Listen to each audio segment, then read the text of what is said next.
Hey everyone. It's been a minute since I've been doing my Intuitive Biz Coach videos. I was actually just rewatching some of the old ones that I did back in 2017. And it prompted me to want to come on here and talk about one of the topics that I did address back in, I think it was October 2017, about the I don't know game. Because there are some points that I want to add to what I covered in the past based on my experience in the last 3+ years.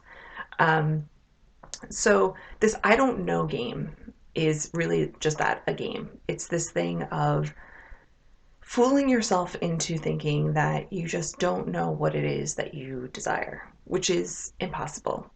It's impossible for you to not know what you yourself desire. The answer lies within you, which is such a cliche thing. And I've been told that by so many people over the years. And when you're in that moment of I don't know, but really the last thing you want to hear from someone else is, you really do know the answers are within you. It just is really annoying. But it is the truth. And when you accept that, that's when you can start to really do the exploration to really kind of get to the bottom of what's behind this. So I had an experience myself. I think it was in 2018. Uh, it wasn't so much that I was in this I don't know per se. I mean, I guess sort of on a macro level I was, but um, I was in a space where I was doing some coaching, and I had different things going on in my life. I was back in the States after living in London for a while. There were different things going on with family and other things. And I just had this, I wasn't quite sure where I wanted to take my coaching, and I wasn't quite sure. I was sort of making the decision that I wanted to stay back in the States for a while, but I wasn't really sure of my direction per se.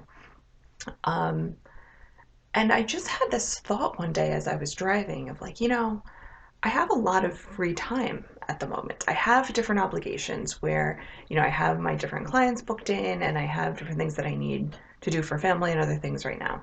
But I still have a lot of time on my hands during the day where I could be making money during those hours. Um, but, I can't really commit to being in an office right now because of my other obligations. And I would need a certain amount of flexibility. I don't want to go back to being an employee right now, but if there was something that wouldn't, encroach on the structures that I have in place right now, but that would sort of complement it and actually allow me to make more money, that would be really awesome. And it just was this thought that dropped in. And I was like, yeah, I mean, that would be ideal. And of course, like for a second, the thought was, yeah, I mean, who wouldn't want to make money, extra money during their extra time? But sort of coming out of in the years past my career that I had left behind at KPMG of this very structured, like, you start at this time, you end at this time, and you have to be in the office and you're like to commit. It was kind of like, well, realistically, what is that going to look like? Um, but it just really hit me like it hit me as truth, and it was kind of like, okay, well, let me explore what that looks like. And so I posted on LinkedIn, maybe on Facebook too, but definitely not on LinkedIn, and I said, um, hey, I used to do this thing professionally, at KPMG. This was my career, and since then I've been doing some coaching, so I have these different experiences and different skills, and right now I'm looking for some sort of consultancy or contractor work, if anybody knows of anything. And so I took this thing of I don't know, meaning like my mind couldn't logically figure out how I was going to be able to create something that was going to check all the boxes. I just knew I had kind of gone through and done a list with myself of these are the things I would like. I would like flexibility. I would like it to be, a contract. In other words, employment for a period of time. I don't want to commit to like a full time job, indefinitely. Um, and I would like to be able to get paid for these hours that I'm not, working my other gig, to really maximize my time, maximize money that I can make. So something ideally where I could work from home, where I wouldn't have to be commuting, so that way I could use the extra time to still, do client work. And within a couple of days, I got a hit where an old colleague from KPMG had reached out to me and was like, I'm gonna see if anyone in my network knows of anything. And I was like, okay, cool. And then he came back to me a few days later and was like, actually, I think we have an opening for you in my team. And it turned out to be the greatest gig ever in that, um, it was based in New York City, and so I had the option to, which is right near where I was living at the time. I had the option to go to the office if and when I wanted to, but I also had the freedom to work from home every single day if I wanted to. Um, and I had sort of defined hours, but I also had flexibility during the day because I was working from home. And so I was able to, schedule my clients around those times. And it was for a defined period of time. It was, for 3 to 6 months. It ended up being for 5 months, which worked out really, really well. Um, and I was able to kind of do work on my own a lot. So I worked specifically with like one other person most of the time, reporting into her, and she also worked from home. We met on occasion in the office when we needed to, but for the most part, I kind of would get my assignments and I knew my responsibilities. I would do it. I would attend calls when I needed to, and it worked out great. And it gave me great income at the time, which allowed me to, more flexibility, of course, to do other things. Um, and so to me, that was a great example of me being in a space of, okay, here's where I am.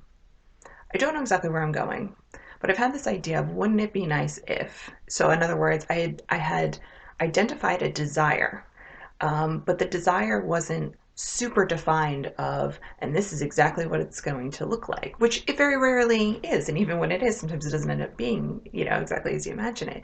But the point was I trusted it. And this is the difference.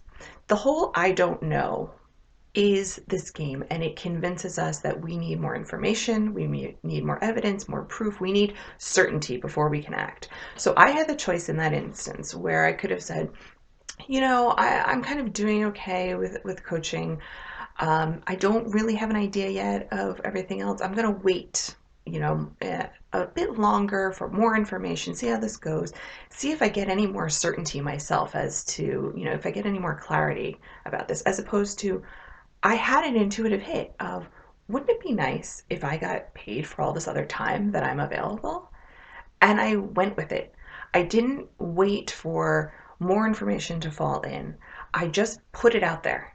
I wasn't embarrassed of, hey, this has to be perfect. I need, to present myself a certain way. I just put it out there of, hey, this is where I'm at. These are the skills I have, this experience I have, and I'm looking for this.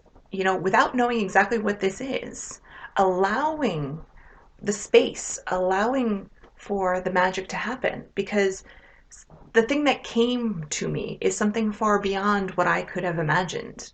If left to my rational brain, I would have been trying to figure out exactly what this is going to look like, based on just things that I had created in the past, as opposed to, hey, what if I allow for the possibility that there's something even greater or better out there that I can't even fathom?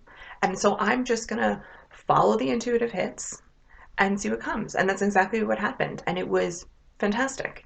It worked out really, really well. So that's a way to get past the I don't know, which is pay attention to the little things, just the little things that you desire. Hone in on, what am I craving right now? What is really important to me right now? And that's what I did, and I went with it. Now, something else that is also like sort of an alternative, or in some cases a complement to this, is if you have a really strong objection within yourself to something, that's something that you want to explore. So for example, if you kind of identify this little desire of, I would really love to, you know, live here or partner with this person, or I would really love to start this thing on the side, but you have an immediate reaction of like, yeah, I can't because, or like, well, there's no way. If there's something that's like really showing up in a strong way that's like, no, I can't do this because, then that's what you need to explore, because in that is where the answer is. In other words, that's what's trapping the energy. So if you have a strong objection of like, yeah, I would really love to do this, but there's no way I can afford it. Look into that, dig into that of, okay, well, why is it I think that I can't afford it? Is it really true that I can't afford it? Or is it that I'm just not willing to take the risk? And if so, why is it that I'm not willing to take the risk? Well, what happens if I fail? What happens if you fail? Let yourself sit with that. Let yourself really allow that to be a possibility. And you'll start to hone in on, where is it that I'm blocking myself? Where have I decided that this is like a non negotiable, that I'm not allowed to pursue my desire, my dream because of this? That's where I'm putting the power. That's where I'm deciding is like the thing. And you're not going to be able to fully identify or fully allow your desire to blossom and really take that leap until you explore all your objections, all your no's, all your reasons why, because those are the ones that are keeping you stuck. Those are the ones that are keeping you in the I don't know. Because it's easier to just tell yourself, well, I don't know. And then you just play this game of, you just wait and wait and wait and wait. And then, like, your life goes by and nothing has happened. This is it's the whole sphere around time, as opposed to you get an intuitive hit and you act on it and you just keep going, as opposed to just waiting and waiting and waiting and waiting for clarity. It's when you move that more things become clear. And it's why there is no necessarily wrong move per se, because even if you take a direction that ends up being, not one that you want to continue on, okay, now you know that. And now you can reevaluate based on what you learned here. So, just some insights that I wanted to add with regards to the I don't know. You do, in fact, know. You know when you get an intuitive hit, however small it is, and it's your choice in that moment whether or not to act on it and to put yourself out there, to be willing to seem foolish, you know, um, when you're essentially presenting, quote, a half baked idea or something that maybe you think is crazy or, will never happen. You're willing to own that because it's essentially saying, this is where I am and this is where I want to be. I don't even know what that fully looks like. I don't know how I'm going to get there, but putting that out there and going next step, next step, next step. See you next time.